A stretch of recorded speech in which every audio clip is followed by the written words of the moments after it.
memiliki tugasnya itu yakni mewawancarai narasumber mengenai pandemi dan mengenai laporan keuangan.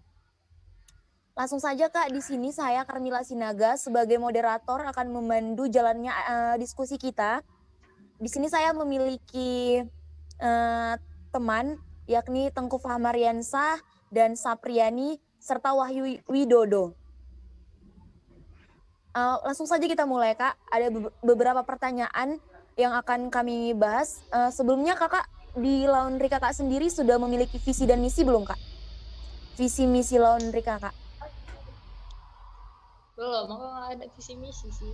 Oh, belum Sebenarnya ada visi misi. ada ya orang tua, cuman orang tua lagi nggak di Medan, jadi nggak kakak tanya. Oh, oke. Oke, baik Kak. Selanjutnya kalau boleh tahu, Laundry Kakak ini apa khusus untuk baju aja atau ada beberapa yang di laundrykan juga selain baju?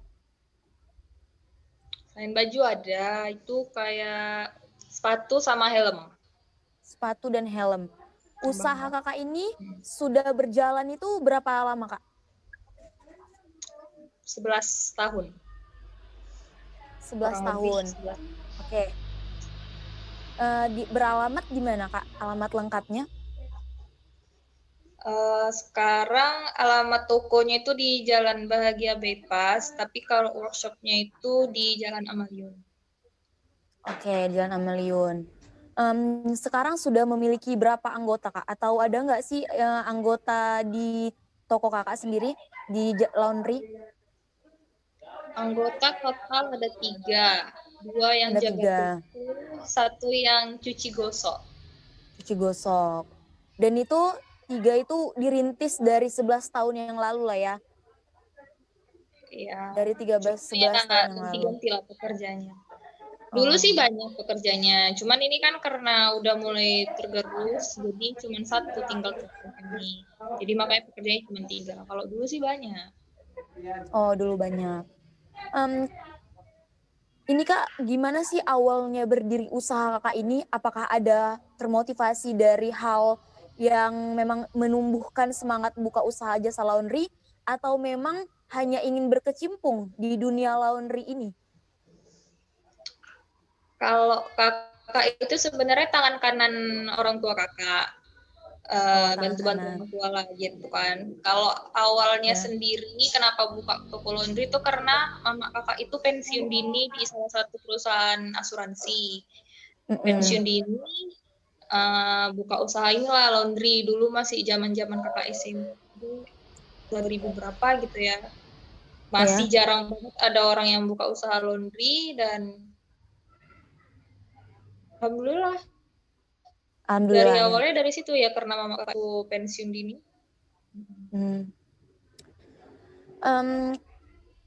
Dan memang untuk saat ini terus berkembang ya Kak, laundry ini? Berkembang iya, dulu tuh sempat punya beberapa toko, kurang lebih ada 6 atau 7 toko gitu. Sesuai perkembangan lama-lama, sekarang makin lama makin karena tidak ada pengawasan sih. Makanya makin lama kakak juga baru masuk ini pas kakak-kakak kuliahnya baru belajar jadi buka usaha ini kan. Jadi sekarang udah tinggal 1 toko dari 7 toko itu kurang lebih. Berarti bisa dikatakan kakak yang lebih menghandle usaha ini daripada orang tua kakak? Atau bagaimana? Oh kakak ya? Ya bisa dibilang kayak gitu.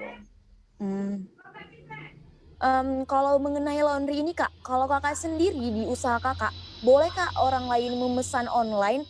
Contohnya meminta agar baju mereka dicucikan atau dibersihkan secara online atau hanya menerima offline saja?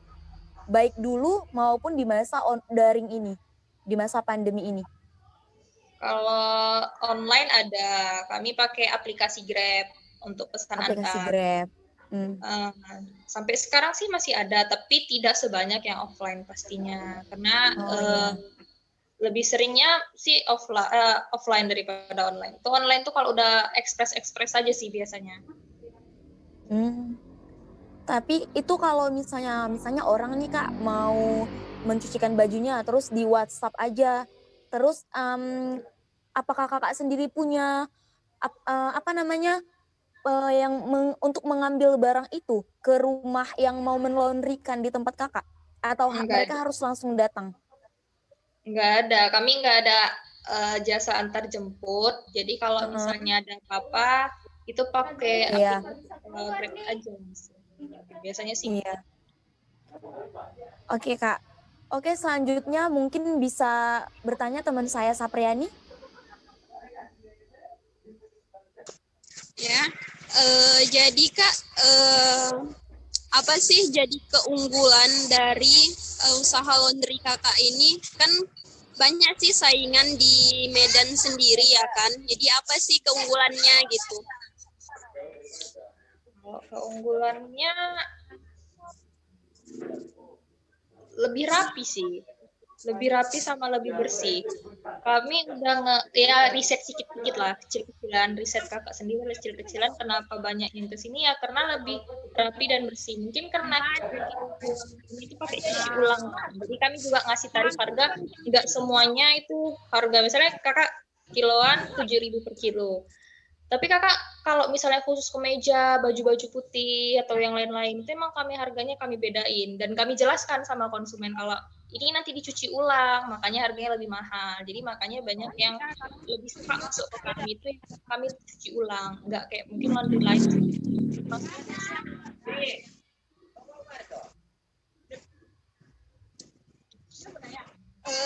Sekarang kan masa pandemi ya kan Kak. Jadi kayak mana sih perkembangan usaha kakak ini gitu? Apakah lebih naik atau menurun atau kayak mana Kak?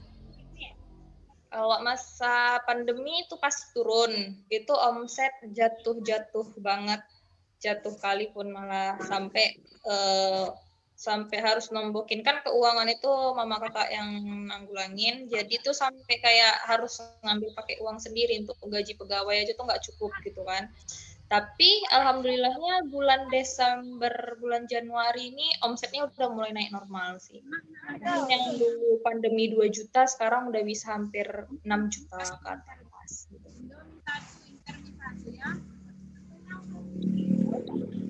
Jadi Kak, berapa kira-kira omsetnya Kak perbedaan dari masa pandemi sama masa sebelum pandemi? Apa ya, bisa sampai kurang lebih 7 juta perbedaannya. Perbedaannya kurang lebih 7 jutaan.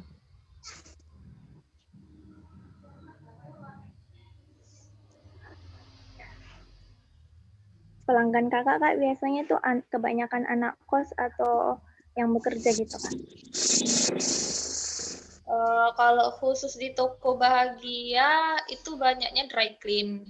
Karena di situ kan Jalan Bahagia itu banyak orang Kristen. Jadi di sana banyak menyuci jas, kebaya, kain songket gitu-gitu. Jadi udah lebih unggulnya itu di dry clean ini. Karena kalau kiloan ini kan kecil untungnya. Jadi jarang sih dapat banyak kiloan tuh, paling banyak itu karena mungkin tahun baru kali ya, makanya banyak dry clean. Dalam pembukuan keuangan kakak itu kakak pernah menggunakan aplikasi akuntansi nggak? Seperti Excel, Mayo? Enggak ada. Keuangan masih manual sih. Mama kakak yang megang ke buku keuangan. Oh, berarti pembukuannya masih manual ya Kak? Dari dulu gitu Kak? Iya, dari dulu. Nah, memang dari dulu, dari awal buka laundry juga mama kakak yang megang keuangan. Itu yang buat kakak atau orang tua kakak? Buat apa? Buat pembukuannya Kak? Mama kakak. Mama kakak.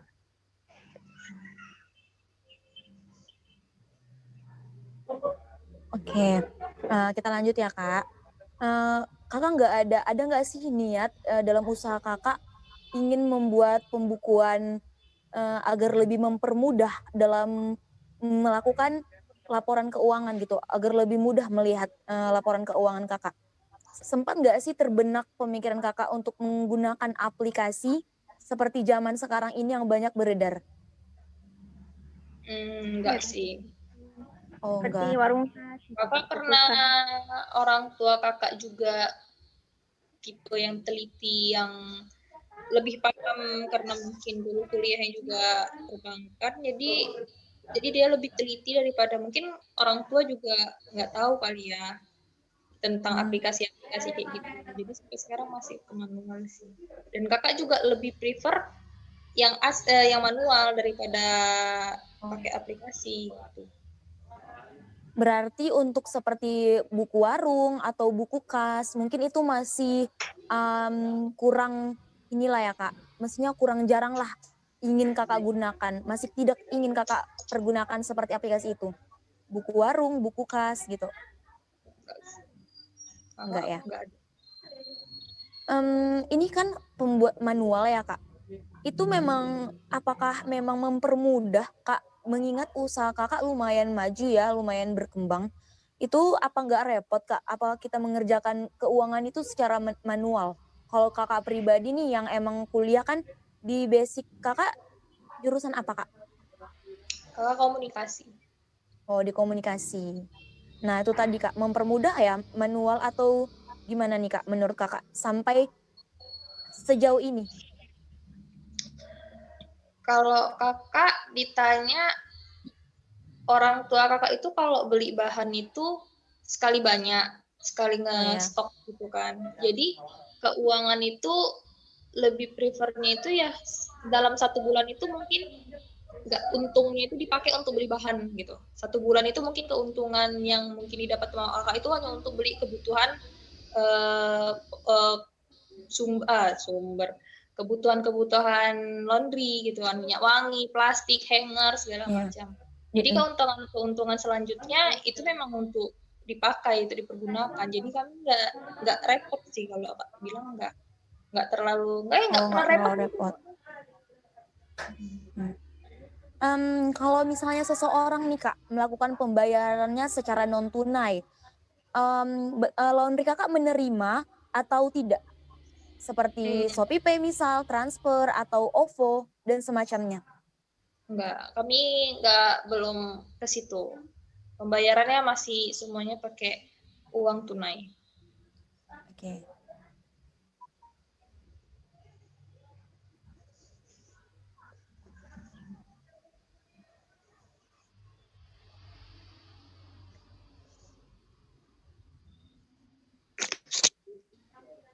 Oke, mungkin ada yang dilanjut oleh saudara Sapriani pertanyaannya.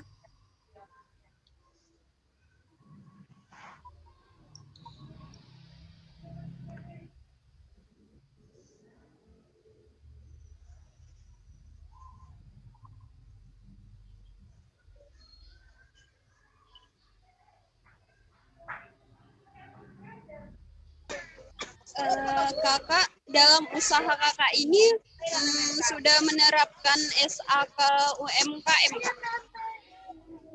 Kakak belum ada nyari tahu SAK UMKM itu apa? SAK UMKM itu Kak, dia itu standar laporan keuangan yang ditujukan untuk pelaku UMKM. Jadi minimal standarnya itu, minimal laporan keuangannya itu ada 3, ada laporan laba rugi, laporan neraca, dan catatan atas laporan keuangan. Jadi dalam minimal 3 itu laporan keuangannya. Yang udah kakak terapkan itu udah ketiganya atau salah satunya? Itu SAK UMKM itu memang pemerintah atau memang kita sendiri yang buat? Memang dari pemerintah itu Kak, standar akuntansi keuangan atau standar laporan keuangan. Iya. Ditujukan untuk UMKM Kak. Betul sekali. Jadi salah satu standar itu kali sih, untung rugi segala macam itu kan awal-awal buka usaha itu udah diperhitungkan sama orang tua kakak. Udah balik modal semua sih, setahu kakak. Karena kan dulu kan beli mesin cuci apa segala macam gitu. Jadi memang belum ada ini ya Kak, belum ada memang ingin melakukan seperti mengenai mengetahui yang menerapkan seperti SAK UMKM yang diajukan pemerintah gitu di usaha kakak? Kakak kurang paham sih kalau yang di pemerintah. Mungkin kalau sama kakak sih udah kayak laba rugi tuh udah. Cuman nggak tahu detailnya gitu. Laporan usaha kakak itu berarti cuma laporan laba rugi gitu aja, Kak? Iya, Kak. Tadi apa aja sih yang 3 tadi yang SK UMKM tuh? Pertama itu laporan laba rugi, yang kedua laporan neraca atau posisi keuangan, dan yang ketiga laporan catatan atas laporan keuangan, Kak. Oh, enggak sih. Kakak cuman kayak laba ruginya aja. Enggak spesifik sampai ketiga itu. Berarti cuma satu ya, Kak? Kalau bagi kakak ini, Kak, harapan kakak yang paling besar terhadap pemerintah untuk pelaku UMKM gitu, Kak?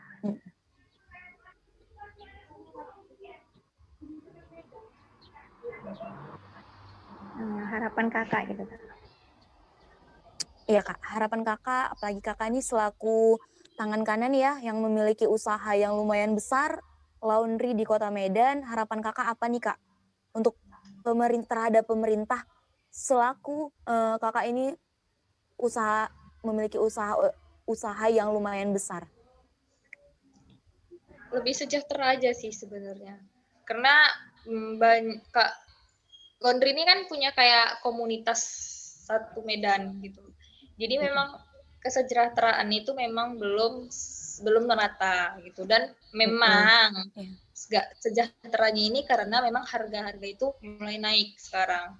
Kakak perhatikan di mana-mana plastik naik gitu kan, minyak wangi naik. Jadi sedangkan laundry itu susah untuk menaikkan harga misalnya dari 7.000 ke 8.000. Pasti orang banyak yang komplain gitu, kok mahal kali laundry, sedangkan laundry koin aja nggak sampai segitu mahalnya gitu kan.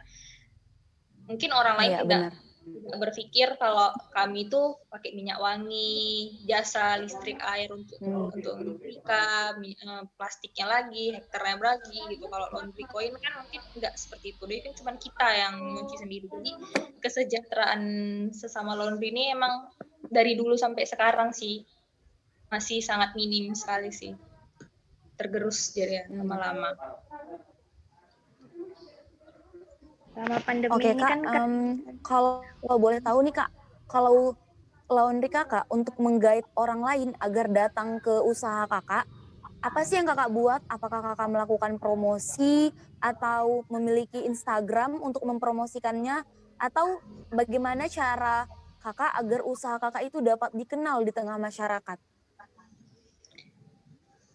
Kakak dulu promosi, iya ada dulu. Tuh zaman awal-awal buka tuh emang ada promosi. Tapi kalau sekarang memang karena udah lama, toko kakak itu udah lama, jadi memang orang itu memang udah tahu gitu. Kalau laundry kakak ini memang banyak peminatnya, memang apalagi orang-orang Batak itu kan nyuci jas, kebaya gitu-gitu, emang dari mulut ke mulut sih jadinya. Oh di sini aja. Kakak lebih prefernya tuh kayak nanti kalau ibu lebih banyak lagi, bawalah jajakonnya. Jadi kayak yang jaga toko itu yang lebih fleksibel sih ngomongnya untuk mengajak orang-orang lain. Dan emang kebukti sih dari ajakan-ajakan itu lebih rapi. Nanti kami buatlah Bu lebih wangi gini-gini ya, dikasih aja dulu apa ya kan manis-manis gitu. Ya banyak sih jadinya. Kayak sekarang laundry kami tetap lebih banyak pemasukan itu yang lebih ke dry clean daripada kiloan. Tuh Kak. Oke teman-teman, ada lagi yang ingin ditanyakan kepada Kak Filza? Kak, selama pandemi ini kan itu banyak tuh Kak bantuan untuk para UMKM dari pemerintah. Nah kakak itu UMKM kakak itu dapat nggak Kak? Enggak. Oh, ada. Kakak juga nggak daftar sih. Oh iya Kak.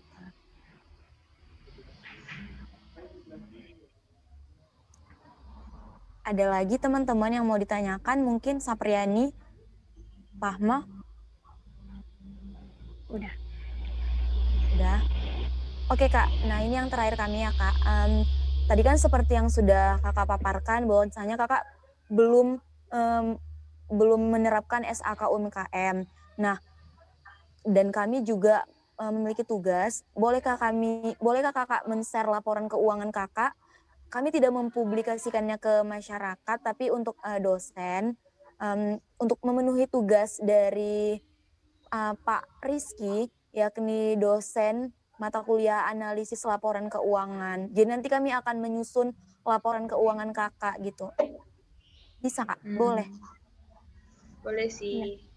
Tapi tapi sebenarnya orang kami, tua kakak agak berat sih. Tapi nanti coba kakak tanya lagi ya. Sebenarnya orang tua kakak tuh memang mungkin basis juga orang tua kakak tuh keuangan. Jadi ini sebenarnya nggak boleh dipublikasi, nggak boleh kasih tahu karena memang privasi kan. Iya, cuma untuk kirim ke Iya kak. Kan kakak kemarin foto itu laporan keuangannya itu memang nggak jelas ya. Iya kak, dan itu masih kayak sehari-hari kak. Jadi kami tuh butuh kayak laporan keuangan per bulan kak, supaya kami bisa mencerna dan membuat laporan laba ruginya seperti yang diterapkan. Kami. Makanya kak bilang kalau semoga aja kalian bisa baca. Soalnya mama akak itu memang keuangan per bulan itu cuman berapa hasil udah dikurangi potong uang gaji, uang listrik, air itu nggak sedetail itu. Oh ya, berarti gitu. Tapi emang udah di. Iya kak. Apa?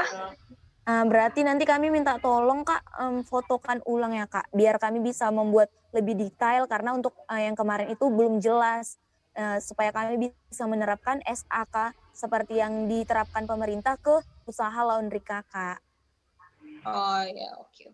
Nanti lah ya kakak coba foto lagi. Cukup itu aja kayaknya. Ada lagi teman-teman yang mau ditanyakan ke Kak Filza? Udah. Oke Kak, terima kasih kami ucapkan atas kesempatannya karena sudah bersedia menerima undangan kami untuk melakukan diskusi ringan terkait UMKM di masa pandemi ini, terkait laporan keuangan dan sebagainya.